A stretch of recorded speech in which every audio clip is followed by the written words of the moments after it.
तो second part है, ठीक है। देखते हैं 5.1 का, हम लोगों ने 7 तक कर लिए थे।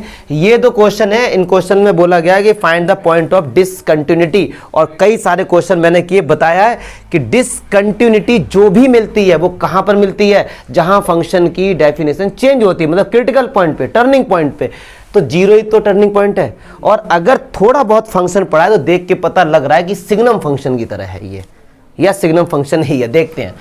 तो जब कभी मॉडुलस मिल जाए, अब एक बात सुनो, क्या इसी फंक्शन को मैं ब्रेक करके क्या मैं ऐसे लिख सकता हूं? तो आप बताना बस।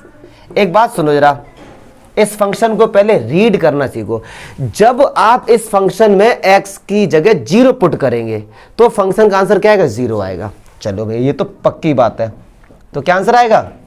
लेकिन जब फंक्शन की वैल्यू 0 नहीं होगी, तब जो भी वैल्यू 0 को छोड़ के 1 पुट किया तो भी इसी में आप रखेंगे, माइनस किया तो भी इसी में। तो एक बात बताओ, 0 को छोड़ के दो ही नंबर होंगे, या तो 0 से बड़ा या 0 से छोटा।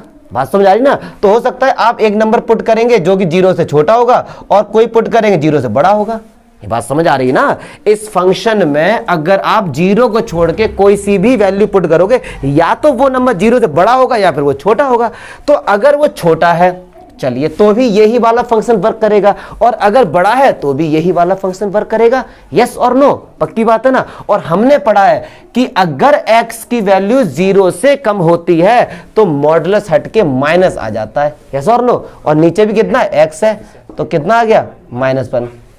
और जब 0 से बड़ा है तो पक्की बात है x/x। इस फंक्शन को ऐसे भी लिख सकते हो, यही फंक्शन हमारा क्या होता है? सिग्नम फंक्शन होता है। तो अब कहने का मतलब क्या इस फंक्शन में, कि अगर आपने 0 से छोटी कोई सी भी वैल्यू पुट करी तो हर केस में आंसर -1 आएगा। हर केस में अगर -2 पुट किया तो भी -1, -3 पुट किया तो भी -1, 0 पुट किया तो 0, और 0 से कुछ भी बड़ा किया तो हर केस में आंसर क्या आएगा? 1 ही आएगा। बात समझ आ रही? यही तो सिग्नम फंक्शन होता था। क्लियर है? कैसे डायग्राम बनता था भैया? 0 पे गए तो 0 ही आएगा। x की वैल्यू 0 से बड़ी है, x की वैल्यू 0 से बड़ी, तो y हर केस में कितना आएगा?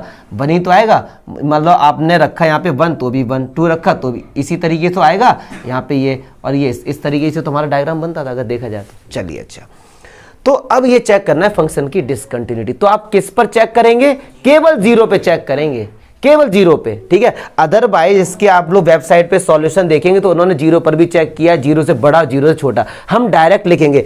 एक तो 0 पे हमने चेक किया, ठीक है। फिर 0 से कम में पता है -1 कांस्टेंट फंक्शन हमेशा कंटिन्यूस होगा।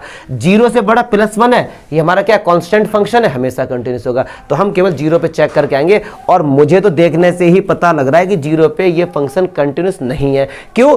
0 पर तो 0 आ रहा है, 0 से छोटे पे -1 आ रहा है, 0 से बड़े पे +1 आ रहा है। क्या ये तीनों बराबर होंगे? नहीं है। तो जल्दी से लिखने का हल्की, 0 नेगेटिव fx और limit x tends to 0 plus fx और f0 निकाल देना। ये कत्ती बराबर नहीं आएंगे, मैं एक निकाल के आपको दिखा देता हूं, ठीक है। तो ये क्या होगा? Limit h tends to 0, 0 minus h। अच्छा, 0 से कम कौन सा फंक्शन लेंगे? -1। तो अब ये बोलता है कि x की जगह पे 0 माइनस h पुट करो। क्या यहाँ कहीं x है? नहीं है, तो आंसर क्या आएगा? इसका आंसर क्या आएगा? प्लस, इसका क्या आएगा? 0। क्या ये बराबर है?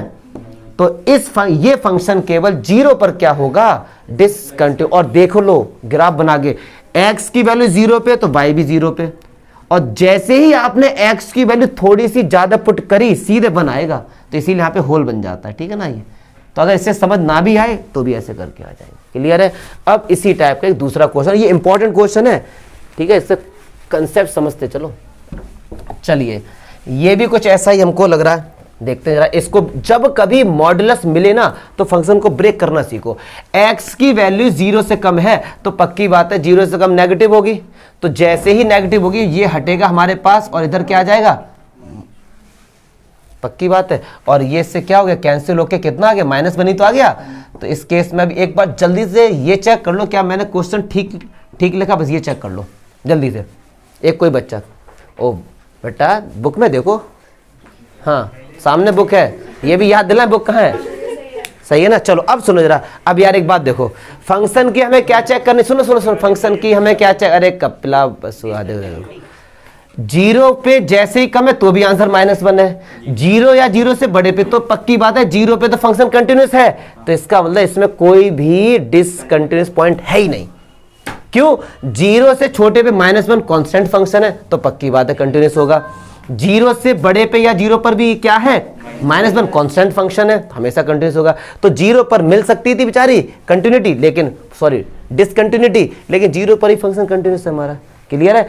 ये लिखने का तरीका देखो यार, मैं आपको क्लियर करूं ये चीज। मुझे मैथ्स जब मैं पढ़ाता हूं या जब मैं पढ़ता हूं, मुझे ये झमेले समझ नहीं आते। मैं चाहता हूं बच्चों को ये कंटेंट समझ आए। लिखने का तो यार 12th क्लास में सीखो। ऐसा नहीं है कि मैं लिखूं, बहुत सी जगह ऐसा होता है मैं लिखूं एकदम प्रॉपर वे में, लेट फट हट जाऊं, आपने वीडियो पॉज किया या जो भी कुछ छाप लिया। ये तरीका नहीं होता मैथ्स पढ़ने का यार। आपको कंसेप्ट आ गया, अब खुद से प्रैक्टिस करके ये चीज लिखो, ठीक है?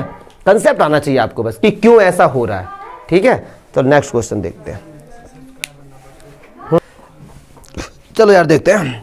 अब ये दो क्वेश्चन वही वाली बात है कि कंटिन्यूटी डिसकंटिन्यूटी चेक करनी है। तो डिसकंटिन्यूटी जो भी पॉइंट्स जो होते हैं वो कहां पर मिलते हैं? जहां फंक्शन की डेफिनेशन ब्रेक होती है, मतलब 1 पर ही मिलेगा। अब आप कहेंगे सर क्या पता ये फंक्शन डिसकंटिन्यूस हो जाए 10 पर, -10 पर, -11, तो ऐसे नहीं होगा। देखो x की वैल्यू जब 1 के बराबर है, 1 से बड़ी है, तो फंक्शन क्या है? x+1, और x+1 क्या है? एक पॉलिनोमियल फंक्शन जो हमेशा कंटिन्यूस होता है। मतलब क्या होगा कि x की वैल्यू 1 या 1 से बड़ी रखोगे, ये फंक्शन हमेशा कंटिन्यूस होगा।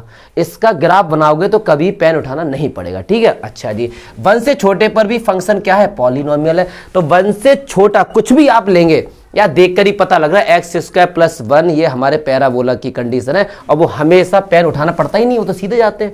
तो पक्की बात है ये हमेशा क्या होंगे? कंटिन्यूस। लेकिन 1 पे चेक इसलिए कर रहे हैं क्योंकि 1 से थोड़ा सा बड़ा पुट किया तो हम यहां पर आ गए, 1 से कोई वैल्यू थोड़ी सी भी कम पुट की तो इस पर आ गए। फंक्शन चेंज हो रहा है ना, इसीलिए 1 पे चेक करते हैं। तो अगर ये आ जाए हमारा 1 + fx limit x tends to 1 negative fx और f1, अगर ये तीनों बराबर आ जाए तो हमारा 1 पे भी फंक्शन क्या हो जाएगा? कंटिन्यूस हो जाएगा। तो इस पूरे फंक्शन का अगर आप ग्राफ बनाएंगे तो पेन उठाने की रिक्वायरमेंट नहीं होगी, मतलब कहीं पर भी आपको कोई भी ऐसा पॉइंट नहीं मिलेगा। बात समझ आ रही मल्होत्रा? पक्की बात है। चलो जल्दी से चेक करते हैं। तो h टेंड्स टू 0, अच्छा ये समझ आता है, ये समझ आता है। इससे ये चीज कैसे आती है बता देता हूं, लेकिन अगर नंबर वाली बात है तो छोड़ो। अच्छा देखो ये 1+ है, मल्होत्रा समझो रहा। 1+ का मीनिंग क्या हुआ? 1 से थोड़ा सा ज्यादा, लगभग ये 1.000 जितना टाइम है 1, यही तो होगा। 1+ का मतलब भैया ऐसा मत सोचना 2 3 4 नहीं, 1+ का मतलब 1 से थोड़ा सा ही ज्यादा। चलिए तो इसका मतलब ये कहना चाह रहा है कि x की जो वैल्यू होगी वो ये होगी लगभग। चलो अब इसको देखते हैं, इसका आंसर क्या आएगा? h टेंड्स टू 0, h क्या है? 0 पे अप्रोच कर रहा है, तो क्या होगा? h लगभग यही तो होगा 0.0001, यस और नो? चलिए फिर क्या कह रहे हैं? 1 + h, h ये रहा, इसमें 1 ऐड कर दो तो यही तो आ जाएगा। सेम नहीं होगा? ये बात समझ आ रही ना ये? ठीक है, तो ये नॉलेज वाली बात है, नंबर का तो इससे कोई लेना देना नहीं था। 11th क्लास में सब कुछ बताया था, ठीक है सर? चलिए अच्छा ऐसे यहां पर कर लेंगे जल्दी से। अब कोई होशियार बच्चा बोल रहा होगा सर आप पहले से कैसे इनको एक को लेकर चल रहे हैं? अरे यार समझा रहा हूं आपको लिखने के तरीके। अगर बराबर आ जाएंगे तो हम कह देंगे 1 पे भी फंक्शन क्या है? कंटिन्यूएशन। नहीं होगा, कहेंगे भैया यही पॉइंट है। चलिए अच्छा, चलिए 1 से थोड़ा सा ज्यादा ये वाला फंक्शन लेंगे। तो चलो x की जगह पुट करो 1 + h, किसकी जगह? h की जगह। तो क्या होगा? 1 + h + 1 तो ये आएगा ना, क्योंकि मैंने जो वैल्यू पुट की है ये x की जगह पुट की है। चलिए अच्छा भैया, limit h tends to 0, 1 negative 1 से थोड़ा सा कम ये वाला फंक्शन, तो x² + 1 तो क्या होगा? 1 - h का होल स्क्वायर + 1, और 1 के लिए कौन सा फंक्शन लेंगे? ये, तो x की जगह 1। चलो रखो h की जगह 0 तो 2 आ गया, h की जगह 0 रखो 2 आ गया, 2 आ गया भैया। ये तीनों आपस में क्या हो गए? इक्वल। मतलब एक ही उम्मीद थी कि अगर ये पॉइंट हो सकते थे डिसकंटिन्यूटी के, ये हो सकते, लेकिन ये भी नहीं है। तो ये फंक्शन पूरा क्या है हमारा? कंटिन्यूस है, कहीं पर भी आपको कोई पॉइंट मिलेगा ही नहीं। इसका मीनिंग ये हो गया कि अगर आप इसका ग्राफ बनाएंगे तो कहीं पर भी पेन उठाने की रिक्वायरमेंट होगी, सीधे ग्राफ बनता चला जाएगा। चमका? ये ऐसे ही करना, 2 के बराबर है या 2 से कम है तो ये फंक्शन क्या है हमारा? पॉलिनोमियल फंक्शन है। तो 2 के बराबर या 2 के कम के लिए फंक्शन हमेशा क्या होगा? कंटिन्यूस होगा। चलिए 2 से ज्यादा पर भी क्या है? पॉलिनोमियल फंक्शन है, मतलब 2 से ज्यादा पर ही फंक्शन हमारा क्या होगा? कंटिन्यूस होगा। अगर डिसकंटिन्यूटी मिली तो 2 पर ही मिलेगी। 2 पर चेक करो अपना बैठ के आराम से। मुझे लग रहा है शायद नहीं होगा क्योंकि दोनों ही पॉलिनोमियल है। 2 2 जा 4, हाँ शायद ना, वो आप सॉल्व करो, आपकी हेडेक है। ठीक है चलो देखो, चलो देखो, अब देखो इसमें यार ये पता करना है, वही वाली बात है यार कि फंक्शन कहां पर क्या है, डिसकंटिन्यूटी। ये तो अच्छा, इसको मैं पूरा एकदम प्रॉपर वे में लिखूंगा, पहला क्वेश्चन करूंगा तरीके से, क्योंकि इसमें बोला गया हर पॉइंट पे चेक करना, ठीक है। तो इसमें यार वही, अगर किसी फंक्शन की डिसकंटिन्यूटी मिलती है तो वो वहीं पर मिलेगी जहां फंक्शन की डेफिनेशन चेंज हो रही है। ये पॉलिनोमियल फंक्शन है, ये भी है, तो 1 से छोटे पर हमेशा क्या होगा, कंटिन्यूस। 1 से बड़े पर भी क्या होगा, कंटिन्यूस होगा। तो पक्की बात है 1 पे चेक कर लेना बस, ठीक है। ये मैंने लिखे, ये क्वेश्चन देखो, ये कह रहा है कि भैया चेक करो फंक्शन कंटिन्यूस है या नहीं है। तो चलो 1 पे तो हम लोग चेक कर लेंगे क्योंकि 1 पे डेफिनेशन चेंज हो रही है, लेकिन ये कह रहा है सारे नंबर से 1 2 3 1.1 1.2 माइनस में, तो कितने नंबर लोगे ऐसे। तो एक तरीका तो ये मुझे समझ नहीं आता, जो तरीका मैं आपको ना बताने जा रहा हूं, मुझे समझ नहीं आ रहा क्यों लोग इसको प्रेफर नहीं करते हैं किसी वेबसाइट पे। इवन डिफरेंट स्कूल में टीचर्स भी कट कर देते हैं इसको, जबकि जेन्युइन है। देखिए मैं दोनों बता दूंगा आपको, अगर कम टाइम हो तो ऐसे करके आना, वरना एकदम प्रॉपर वे। यहां से तो बताऊंगा पूरा एकदम प्रॉपर वे में, जैसे आपके स्कूल वाले टीचर ने कराया होगा और नेट पर मिलेगा। एक बात सुनो जरा, जब एक्स, इस फंक्शन को सुनो ध्यान से रहा, इस फंक्शन को क्या मैं ऐसे लिख सकता हूं, x + 5 when this, और क्या मैं इस फंक्शन को ऐसे नहीं लिख सकता, बिल्कुल लिख सकता हूं। वो कंबाइन कर देते। तो यार ये होता है x की वैल्यू 1 के बराबर या 1 है तो फंक्शन क्या है, x + 5, और x + 5 क्या है, पॉलिनोमियल फंक्शन है, और every polynomial function is continuous. होते कि नहीं होते। तो क्या इस डोमेन के लिए ये फंक्शन कंटिन्यूअस नहीं है। चलिए x की वैल्यू 1 से अधिक है, x - 5 क्या है, पॉलिनोमियल। तो x इस डोमेन के लिए ये वाला फंक्शन क्या है, कंटिन्यूअस। अब जो भी डाउट वाली बात है वो हम 1 पे चेक कर लें बस केवल। अगर 1 पे भी है कंटिन्यूअस तो हम कह देंगे ये फंक्शन हमेशा क्या होगा, कंटिन्यूअस। क्लियर है, कितना सिंपल है। लेकिन हर जगह वो कहते नहीं यार इसको दिखाना पड़ेगा आपको, वो ये कहते हैं कि इसको आप बताइए। तो मैं कहता चलो मैं देखता रहिए, इनको भी यही टाइम मिलता है। चलो ठीक है, अब लिखकर कैसे आएंगे कि भैया इस डोमेन के लिए ये x + 5 is a polynomial function so it is continuous. 1 पे चेक करके दिखा दे, एक तरीका ये। अदरवाइज वो कहते हैं कि सारे नंबर्स के लिए बताओ, तो बुक वाले हर जगह इस तरीके से आप बताएं, केस 1 कि एक कोई भी एट रैंडम नंबर ले लिया। 1 पे तो हम चेक कर ही सकते हैं, तो ये कह रहे एक नंबर लो 1 से छोटा होना चाहिए, जो कि क्या होना चाहिए, वो 1 से छोटा। एक कहते हैं केस लो, उसमें क्या होना है, सी की वैल्यू 1 से बड़ी होनी चाहिए। फिर एक केस लो, सी की वैल्यू 1 पे चेक करो। तो ये इस तरीके से केस बना देते हैं। अगर सी की वैल्यू 1 से छोटी है, मतलब नेगेटिव नंबर्स के लिए आपको दिखा रहा है। अब सुनो जरा, तो इसे कैसे करेंगे। अगर सी की वैल्यू 1 से छोटी है और ये फंक्शन अगर कंटिन्यूस होगा, तो अगर ये कंडीशन आ जाए, limit x tends to c + fx = fc। मैं इसको सॉल्व करके इसलिए बता रहा हूं कि एक कंफ्यूजन है, जो इस टाइप के क्वेश्चन में डाउट होते हैं बच्चों के, वो दूर हो जाएंगे। अब चलो मैं इसको सॉल्व करता हूं पहले लेफ्ट हैंड लिमिट को, h tends to 0 fc - h। Clear है, पक्की बात है। अच्छा c है क्या, c दिमाग में लेके चलो 1 से छोटा है। अब ये कुछ भी हो सकता है, -1 -2 कुछ भी हो सकता है। तो आपको समझाने के लिए कंसीडर कर लो दिमाग में कि -100 होगा, एक कोई भी नंबर लेट कर लो। चलिए अच्छा, तो C नेगेटिव मतलब -100 से थोड़ा सा कम, तो -100 से थोड़ा सा ही कम होगा। ऐसा मत सोचना कि भैया -100 से कम -110, ये नहीं होगा। बहुत ही मामूली सा, मतलब -100.000 इस तरीके, ठीक है। तो पक्की बात है कि वो इसी वाले फंक्शन में आएगा, क्योंकि ये फंक्शन तभी तो वर्क करेगा जब वैल्यू 1 से छोटी है। पक्की बात है ना, तो ये बात समझ आ रही है। तो ही यही वाला फंक्शन हमारा वर्क करेगा। तो रख दो यार किसकी जगह, limit h tends to 0 x + 5 c - h + 5 h की जगह 0 रखो। कितना आ गया। चलिए अब राइट हैंड लिमिट, रुक जाओ यार, यही तो पेशेंस नहीं है बिल्कुल भी।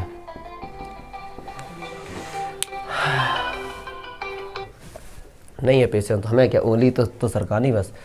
तो देखो limit h tends to 0 fc+, अब यहां पे कंफ्यूजन, c + h मतलब -100 से थोड़ा सा ज्यादा। उनके दिमाग में आता है कि सर -100 से ज्यादा तो सर 10 भी होगा, 100 भी होगा, तो सर हम इस वाले फंक्शन में भी आ सकते। ऐसा नहीं होता है लिमिट में, -100 थोड़ा सा ही ज्यादा रहोगे तो भैया फिर भी माइनस में ही तुम, यस और नो। -100 से थोड़ा सा ज्यादा मतलब -99.9999। क्लियर है। एक चीज सुनो, ज्यादा माइनस में उल्टा होता है, ठीक है ना। तो कंफ्यूज हो कि सर -99 कैसे ले रहे हैं, फिर मैं वीडियो पॉज करूँ तब आपको सर आपने गलती कर दी, फिर ऐसे नहीं है, ठीक है। माइनस में उल्टा होता है, पक्की बात है। तो -90 रहेगा तो इसी वाले फंक्शन में, पक्की बात है ना यस। तो भैया रख दो वैल्यू, तो limit h tends to 0 c plus h plus 5 रखो भैया, h की जगह 0 c प्लस 5 और fc। अब सुनो जरा, fc में क्या लेंगे, ये c क्या है 1 से छोटा, ये c क्या है 1 से छोटा, तो 1 से छोटा भी यही तो फंक्शन है, तो रख दो x की जगह c। तो क्या बराबर आ गए, देखो ये तीनों, तो मतलब c की वैल्यू 1 से कम है। अब ये फंक्शन कंटिन्यूस हो गया 1 से सभी के लिए, 1 से छोटे सभी के लिए, मतलब -2 -3 0 हर किसी के लिए, ठीक है। और ऐसे ही c की वैल्यू 1 से बड़ी में दिखा देंगे तो यही वाला फंक्शन लेंगे। और 1 पे तो चेक करना आता ही है, 1 पे थोड़ा सा भी ज़्यादा लेंगे ये वाला, थोड़ा सा भी कम लेंगे तो ये वाला। आप ऐसे करके आओ, मैं कहता हूँ टीचर पूरे नंबर देगा यार। अगर वो नहीं देगा यार, देगा ही क्या, क्योंकि इसमें गलत क्या है, हमने प्रूफ किया एनसीईआरटी में कि जितने भी पॉलिनोमियल फंक्शन होते हैं वो क्या होते हैं, कंटिन्यूस होते हैं। तो इसको दिखाने की रिक्वायरमेंट नहीं होती, बस ये इसी बात को हम डायरेक्ट लिख देते हैं। या कोई ऐसा पॉलिनोमियल फंक्शन है ही नहीं जो कि डिसकंटिन्यूस होता है, इसीलिए डायरेक्ट लिख सकते थे। चलो फिर जैसी आपकी मर्जी, क्लियर। मैं चलो यार देखो कायदे में यार, ये क्वेश्चन अगर आप लिखेंगे बड़ा लेंदी लगे, लेकिन तरीका समझो इस क्वेश्चन। क्या कह रहे हैं कि भैया ये बताओ फंक्शन की कंटिन्यूटी बताओ, बात समझ आ रही है। हम हर किसी पे चेक कर देंगे, लेकिन सबसे पहले दिमाग में ये लेके आओ फंक्शन की डेफिनेशन कहाँ कहाँ ब्रेक हो रही है। एक तो 1 पे हो रही है और एक 3 पे हो रही है, क्योंकि 1 और 3 के बारे में प्रॉपर इंफॉर्मेशन है। 1 के बराबर ये है, 1 से कम में ये है, ज़्यादा में ये, ऐसी 3 पर सारी इंफॉर्मेशन है। तो 1 और 3 पर तो चेक कर सकते हैं लिखने का तरीका, लेकिन ये फंक्शन तो हमेशा कंटिन्यूस रहेगा, क्योंकि 3 4 5 क्या है ये, और ये तो कांस्टेंट फंक्शन हमेशा कंटिन्यूस होते हैं। फिर वही तरीका लिखने का थोड़ा बहुत, तो 1 और 3 पे चेक कर लेंगे, केस 1 पे और केस 2 3। अब लेकिन जो केस बनते हैं उसमें देखो जरा ध्यान से, आप लोग को एक कंफ्यूजन होगी केस 3 में, वो इस पे चेक करेंगे। c एक नंबर लिया कोई भी 0 के बराबर और 1, ये नीचे वाला साइन हटा देते हैं। आप कहेंगे सर ये क्यों, क्योंकि भैया 1 पे तो चेक कर चुके हैं हम, इसलिए 1 के नीचे इक्वल टू का साइन था वो हटा दिया था। अगर आप बोर्ड में 1 पे चेक कर दिया आपने, 3 पे चेक किया और नीचे भी ये लगा दिया तो गलत हो जाएगा आपका, क्यों आप पहले ही 1 पे कर चुके तो क्या उसको रिक्वायरमेंट है, ठीक है। तो इसीलिए इन्होंने ये हटा दिया, ठीक है। केस 4 में हम लेंगे c जो है सिंपल सा ले लेंगे। केस 5 में हम क्या लेंगे, जो c हमारा 3 पे तो हम लोग चेक कर ही चुके हैं ना, फिर ये कर तो 3 के नीचे वाला हटा देंगे।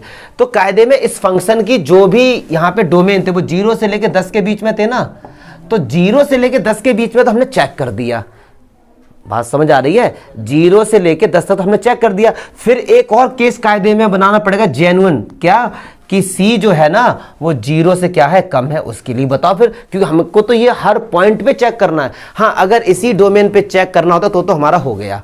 फिर एक केस बनेगा 7, लास्ट जो केस है वो केस पे चेक करके आपको दिखाएंगे 10 पर। अब सुनो, अब क्या आप ऐसा सोच रहे हैं कि हर केस में वो लेफ्ट हैंड राइट हैंड मत दिखाओ, आप दिखाएंगे कि जब c इसके बीच में है तो फंक्शन हमारा क्या है 3 विच इज कांस्टेंट, तो कांस्टेंट फंक्शन हमेशा क्या होता है कंटिन्यूस होता है। ऐसे सब में लिख के आ जाओ, लेकिन 7 केस बनेंगे, कहीं कहीं पर केवल 5 ही बनाए गए हैं। तो कंसेप्ट समझो रहा इसका क्या, अगर वो ये कहते हैं कि इस पूरे फंक्शन की कंटिन्यूटी चेक करो तो भैया ये भी 2 केस बनेंगे, क्योंकि हमने 0 से लेके 10 तक तो हमने चेक कर लिया।